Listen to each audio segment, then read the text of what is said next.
જામનગરના પ્રેમીએ પત્નીને પંપા પતિનું કારસ કાઢ્યું. પત્નીના પ્રેમીએ યુવાન પર કાર ચડાવી મોતને ઘાટ ઉતાર્યો. મૂળ કાલવાડના અને હાલ જામનગરમાં રહેતા રવિ ધીરજલાલ નામના 30 વર્ષીય યુવાનની હત્યા કરાઈ. જામનગર નજીક વિજરખી પાસે કારને ઠોકર મારી હત્યા નિપજાવી. પંચ એ ડિવિઝન પોલીસ મથકે પ્રેમી અક્ષય ડાંગરિયા અને મૃતકના પત્ની રિંકલ મારકાણા સામે ગુનો નોંધ્યો. મારકણા અને આમ જે ઓફ થઈ ગયો છે મારો ભાઈ છે રવિભાઈ ધીરજભાઈ મારકણા.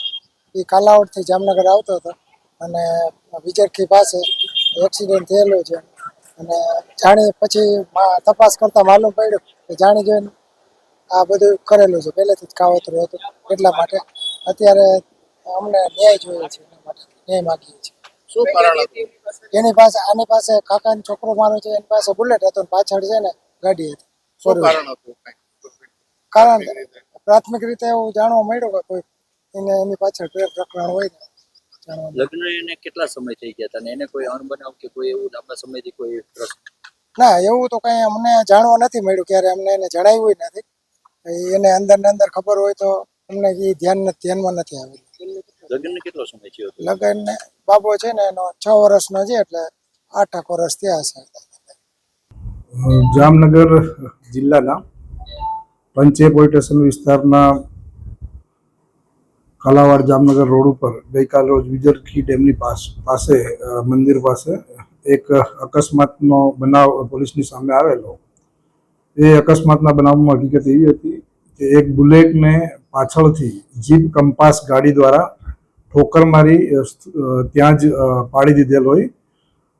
આ અનુસંધાને પોલીસ દ્વારા જે મરનાર અને જેની ગાડી જીપ કંપાસ છે તે ગાડી અનુસંધાને કોની માલિકી છે તે તપાસ કરતા તેની હિસ્ટ્રી જોતા અગાઉ આ જે મરણ જનાર છે એની પત્ની સાથે જેની જીપ કંપાસ ગાડી છે એ આરોપી અક્ષય છગન ડાંગરિયાને આડા સંબંધ હોવાની હકીકત સામે આવેલી, જેથી કરીને આ બનાવ છે એ ખરેખર અકસ્માત નહીં પણ મર્ડરનો હોવાનું પ્રાથમિક દૃષ્ટિએ જણાતા તે દિશામાં પોલીસ દ્વારા થોડી તપાસ કરી અને વિગત જોતા પછી ફરિયાદી દ્વારા જે મરણ જનાર છે રવિભાઈ મારકણાના પિતાજી ધીરજલાલ મારકણા દ્વારા હકીકત આપવામાં આવેલ.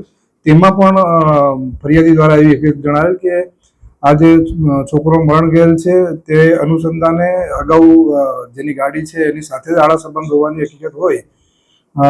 તેની મરણ જનારની પત્ની રિંકલબેન રવિભાઈ મારકણાની પૂછપરછ તેમના સસરા દ્વારા કરવામાં આવતા તેને થોડો સમય આનાકાની કરી અને તેને જ કબૂલાત આપી દીધેલ કે ભાઈ આ રીતનું અમારે આડા સંબંધ હોય અને અમારે છૂટા થવું હતું, પરંતુ એ પ્રશ્ન આ આડા આવતા હોય. અગાઉથી છેલ્લા 1-1.5 વર્ષથી અમે લોકો પૂર્વ કાવતરું કરતા હતા કેવી રીતે એને અમારા સંબંધની વચ્ચેથી દૂર કરવો, જેથી ગઈકાલ રોજ મરનાર પોતાની બુલેટ લઈને જતા એક સારો મોકો છે એવું એમને જણાઈ આવતા આ લોકોએ ટેલિફોનિક સંપર્ક સાથે રાખી અને મરનારની લોકેશન પૂછી મરનારની પત્ની દ્વારા આરોપીને જણાવવામાં આવતા આરોપી દ્વારા તેને ફોલોઅપ કરી અને ગઈકાલે આ વિજરખી ડેમ નજીક મોગલ માતાના મંદિર પાસે એને જઈને મારી નાખવાના ઈરાદે પાછળથી ગાડી ઠોકર મારી અને એનું મૃત્યુ નિપજાવેલ છે.